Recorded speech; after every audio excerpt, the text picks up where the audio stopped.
Hey everyone, this is Ryder from Skip. It's Monday, February 8th. Very quick video update today. There's some big news today, so thanks for tuning in. Democrats today will unveil a bill that would send monthly checks of around $300 to families with children up to age 17. I'm going to talk about that, what we can expect later today, a quick EIDL grant, EIDL loan, and PPP update. I covered a lot over the weekend and I have some updates today. We've done a roundup of several new grant programs that may apply to you and the case for more stimulus checks. There's a great economic study by the New York Times today that talks about why it was so good for the economy after the last stimulus checks were distributed and what that looks like. And this is a strong case for the third stimulus checks. We know they're going to come. It's just a waiting game at this point. And we also want to know whether the cutoff will be $75,000 or less, or $40,000 or $50,000 or less in terms of annual income. Who will be eligible for a third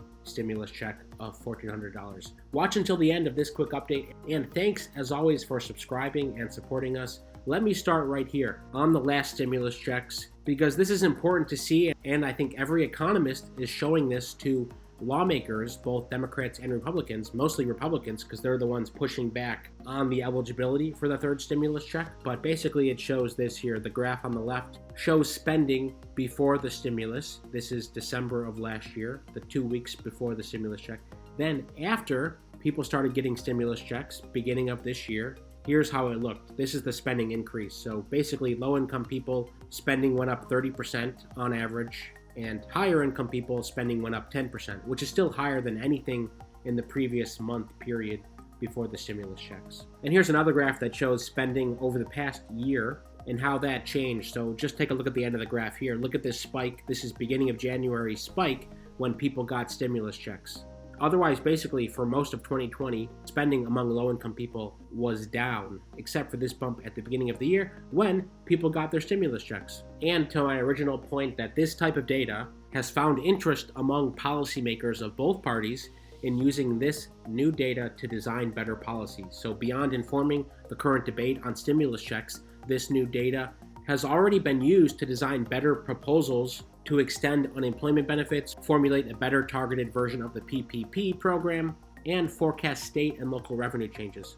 So of course, most of us care about our personal situation, but I just wanted to point this out at the beginning to show you that there's a lot of good data out there informing the discussion, informing the next stimulus bill, informing the PPP program. Now, there's no mention of the EIDL grant or loan program here. I'd be very curious about that, what economists would say, because I think most of us watching this channel have been critical of the SBA rollout on both programs. Number one, the fact that there was a $150,000 cap on the EIDL loan program. Many of you need more money, expected more money.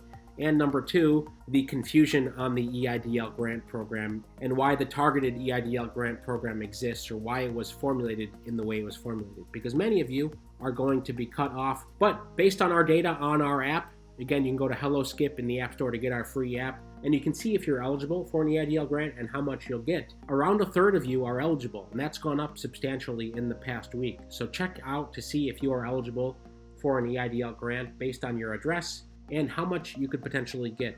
That's trackeidlgrant.com. Links right in the description. Let me jump to the bill that Democrats are going to unveil later today.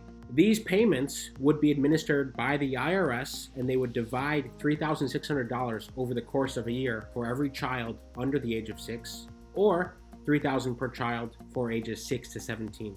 And there would be a cutoff, just like the stimulus checks, for those earning more than $75,000 per year, or a couple filing jointly $150,000 or less. And according to the plan, the payments would be sent monthly beginning in July and would last for a year. So if you're wondering about the timeline, if this gets through, basically these would be payments starting to be sent in July. So we have about 5 more months on that front. Many of you left comments about that in yesterday's video. I'd love to hear again if this applies to you, if you are looking forward to this. By the way, yesterday's long video, I answered many of your questions. I think I answered around 20 questions that you put in the comments. I'm going to answer more tomorrow. I wanted to do a quick video today. So if you have questions, again, put them in the comments. But otherwise, I will refer you to yesterday's video. We covered many things such as targeted EIDL grants versus regular EIDL grants, what you can expect to hear. Can you get an increase in your EIDL loan? Should you contact the SBA or wait? How to think about all these things if you're waiting. In most cases, it's a waiting game, and the questions you have are, should I take action? Is there anything I need to do right now? I, as always, will keep you up to date, and we will also keep you up to date on our app. Our team of writers and researchers are always looking to find the most up-to-date information on PPP, EIDL, grants, loans, you name it. But of course, hit subscribe if you want to be up to date and see the latest videos. I wanted to point this out because Kevin O'Leary from Shark Tank made this comment. We're just sending everybody free money from a helicopter. That's not a great idea. Do you agree with Kevin or not? I'd love to hear. He went on to say this: the US government should only send checks to the unemployed and pour more money into ramping up vaccine distribution. He says, I don't know why we're sending checks to people that are already employed. That makes no sense to me. The deal should be this: if you are displaced by the pandemic, we will send you a check because you are unemployed. Do you like that argument or not? And of course, the risk he points out is that pumping trillions of dollars in will see horrific inflation.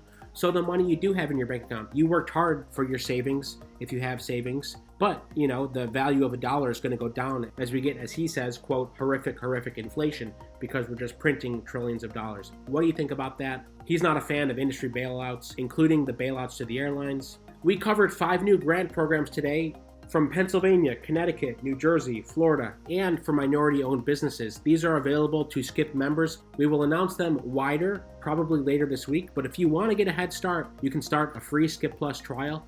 Just go to helloskip.com/membership, free 15 days, and you can see not only these several grants that we posted today, but we post a couple times a week, and we will email you specific updates as well. Here's the page. We'll help you with EIDL, PPP, but also other grant programs. So keep that in mind if you're interested. Many people have taken advantage of this.